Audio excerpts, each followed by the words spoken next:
season. We know she was dealing with a lot coming off Iowa National Championship game, entering the WNBA. Big time transition.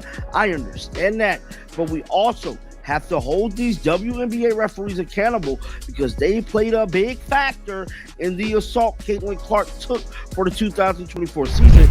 The WNBA has a major officiating problem, and Caitlin Clark's rookie season has put it under the spotlight. What you're about to see will completely change how you view her challenges in the league. From questionable technical fouls to blatant missed calls on clear contact, the pattern is alarming, and this isn't just about one player. It affects the entire league. No matter how much Indiana improves, whether through coaching changes or big free agent signings, nothing will truly change if the refereeing remains this inconsistent.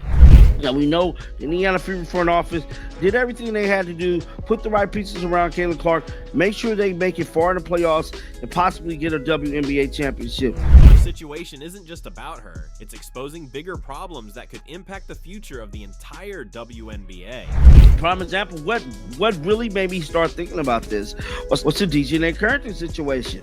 They didn't call nothing on that for her poking Caitlin Clark in the eye, and that really had me thinking, like, damn, how many times did they actually, drop the ball and didn't call stuff against Caitlin?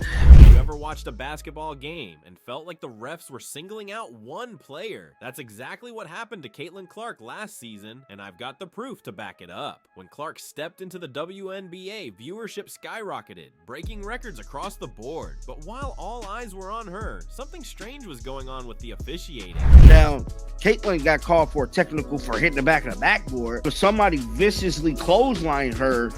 We're not getting a call for that.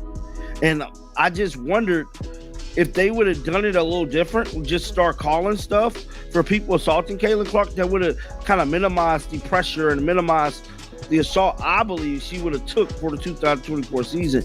And going into this new season, once again, they're held responsible, bro. Around Clark's rookie season centered on her adjusting to the physicality of the pro game, but that barely scratches the surface of what really went down. Time and time again, refs ignored obvious fouls. She took hard hits on drives, got shoved on jumpers, and was constantly bumped off the ball. Take that offensive foul call on June 13th against Seattle. Clark made a simple dribble move, yet the whistle blew. Even the commentators were confused. "I'm not seeing the foul there," one said as the replay showed barely any contact. Second personal, let's take a look. I think we gotta be able to see it from this angle. I don't see how that's an offensive foul to me. Now, that was called an offensive foul on Caitlin Clark. Do we all remember that play? How is that an offensive foul, bro? How remotely is this right here an offensive foul, dog? How? Like, I'm just not getting that. But that was the call that was put on Caitlin Clark. It wasn't just a one-time thing. It was a clear pattern. Watching her season unfold felt like witnessing a biased referee in a rigged game. When you break down the footage, it's impossible to ignore that Clark was officiated differently. Aja Wilson and Brianna Stewart made the exact same moves and got the calls in their favor. But when Clark did it, she was the one getting whistled for a foul. I am not letting up on them damn WNBA referees because they are the biggest haters when it comes to Caitlin Clark, bro. I know we got haters everywhere, but nobody is worse than these WNBA referees. Players played Clark differently because they knew they could get away with extra physicality. They bumped her on drives, crowded her landing space on jump shots, and constantly hand-checked her, all without facing any real consequences. Unnecessary. Kennedy Carter. Seattle, and all of a sudden, we're pretty close. This has been as close as it's been all second quarter long, 44. Considering Clark's high usage rate and aggressive drives, she should have been getting to the free throw line much more often. For a player carrying that kind of offensive load, averaging just 3.7 free throws per game is ridiculous. Other rookies with a similar playstyle earned nearly double the attempts, yet Clark missed out on countless trips to the line that should have been hers. Because there was also a stat that came out a few weeks ago that said Caitlin Clark received 17% of the WNBA's flagrant fouls this season, and 80% of those flagrant fouls were committed by the Chicago Sky against Caitlin Clark. The effects went far beyond the stat sheet. A Adjusting to a faster, more physical league is already a challenge, but realizing the refs are holding you to a different standard makes it even tougher. It messes with confidence, decision-making, and overall rhythm. And as the season progressed, things only got worse. Once defenders realized they could get away with extra contact, they took full advantage, knowing there would be no consequences. But when you have the face of your league getting nearly 20% of all flagrant fouls called against her, that is an issue. And that's not just an issue that the players have to work out. That is from top down. That goes to the commissioner level. Like, that is the level that needs to control these kinds of things. Caitlin Clark was targeted went from bad to downright dangerous in no time. And I'm not exaggerating, there's actual footage of her getting completely leveled on a drive to the rim, and the refs didn't blow the whistle. How does that even happen in professional basketball? Just take a look at this. I gotta pick up Caitlin Clark from the second she touches the basketball. That's what Burton did there. All over Caitlin going inside. I mean, that's a foul. Watching the game, it was clear Caitlin Clark was being officiated under a completely different rule book. In one jaw-dropping moment, she drove to the basket and got absolutely leveled. You can literally hear the commentators yelling, "That's a foul," in pure disbelief. But the refs, they just stood there, whistle silent, acting like nothing happened. Flip out again. She's coming down the court. Bow. It looked like Morena did that to her, bro. But that's what I'm talking about. Turned into a troubling trend. Clark hit the floor 3 separate times in a single game, yet not one whistle was blown. It felt like watching someone walk a tightrope with the safety net purposely removed. Fans at home saw it happening in real time, yelling at their screens in pure frustration. A tag on this page stated, "This has been pretty much the whole game. No call fouls for Caitlin Clark.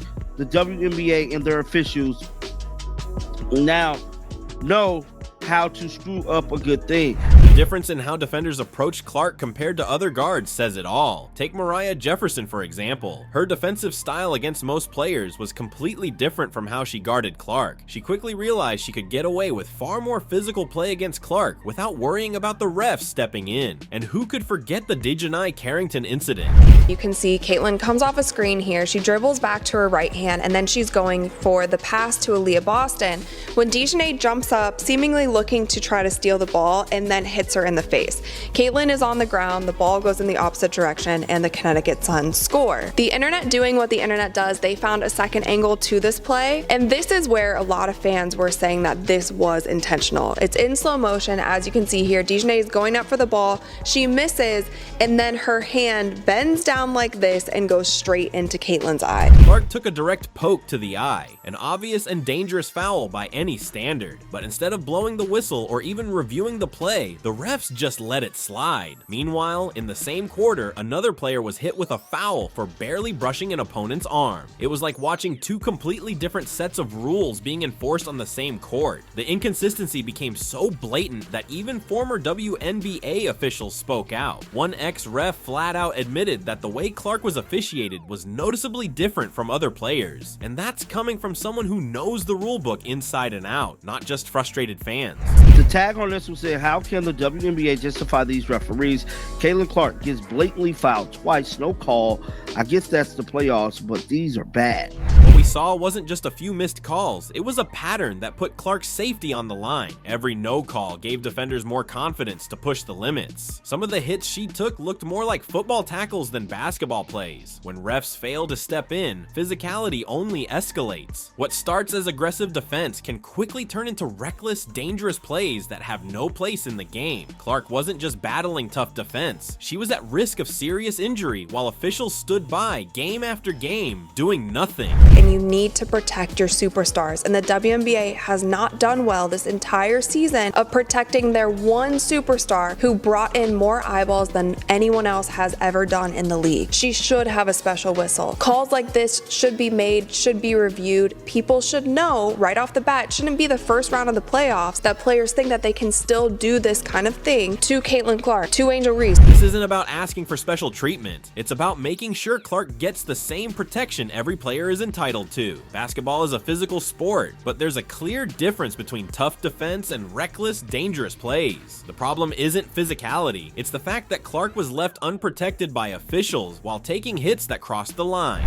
Not calling some of these fouls and not cracking down on some of these cheap shots and hard fouls that are so excessive, not only against Caitlin Clark, but against other players as well. You see compilations of them online. Not cracking down on these are going to turn people off to watching the WNBA, and it's not going to allow the league to grow and people to be more excited in players other than Caitlin Clark. Fair officiating should be the bare minimum for every player. Yet when you look at what happened with Wnba Bonner, it's clear Clark wasn't even getting that. Have you ever seen a more obvious shooting foul completely ignored, while the commentators were literally calling it out in real time? The push was so blatant that it makes you wonder what it would actually take for a ref to blow the whistle. This was the smoking gun that exposed everything.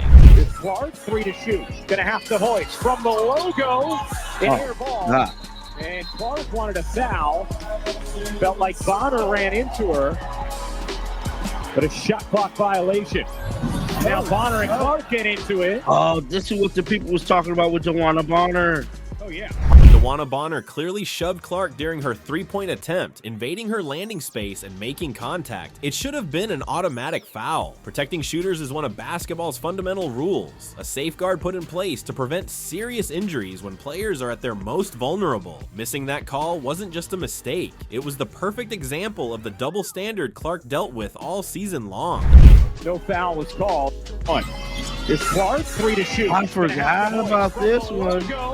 What makes the Bonner incident even more frustrating is how often this exact foul gets called for other players. The rule is crystal clear. A defender cannot invade a shooter's landing space or make contact during their shot. That's basic basketball. Yet, when it happened to Clark, the ref stayed silent.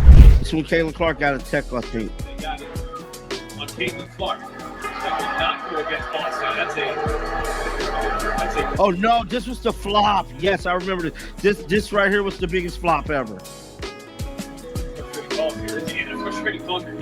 Too much separation. Yes, she flopped on that when it got that. Then came the moment that made everyone take notice. After missing a shot, Clark slapped the backboard out of frustration, something countless players do. But instead of letting it slide, the ref immediately hit her with a technical foul, saying it was disrespectful to the game of basketball. Seriously? Watch this clip. What does it say about the sport when a harmless reaction gets punished while others get away with so much more?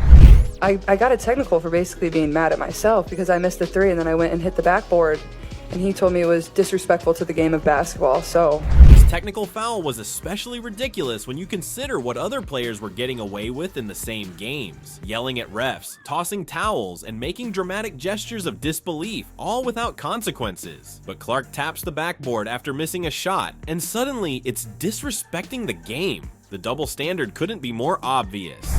I don't know, it reminded me of the technical that I got in college where I said, damn it, where it's like a personal frustration. Had nothing to do with my team, had nothing to do with their reffing, had nothing to do with other team. It was just because I'm a competitor and I felt like I should have been making more shots. So, but I think he fired me up to continue to play a lot harder. I thought we got a lot better after he did that. So I want to thank him for that. Stats back up what the footage clearly shows. Clark averaged just 3.7 free throw attempts per game in her rookie season. For a player who handles the ball as much as she does and attacks the rim so often, that number is shockingly low. Players with similar styles typically get to the line nearly twice as much. The numbers don't lie unless you ignore the clear officiating bias. Technical for smacking the backboard. At the end of the day, the only problem the Fever have going into the 2025 season is the WNBA referees at this point. They got to be held accountable, and I will watch every move they make.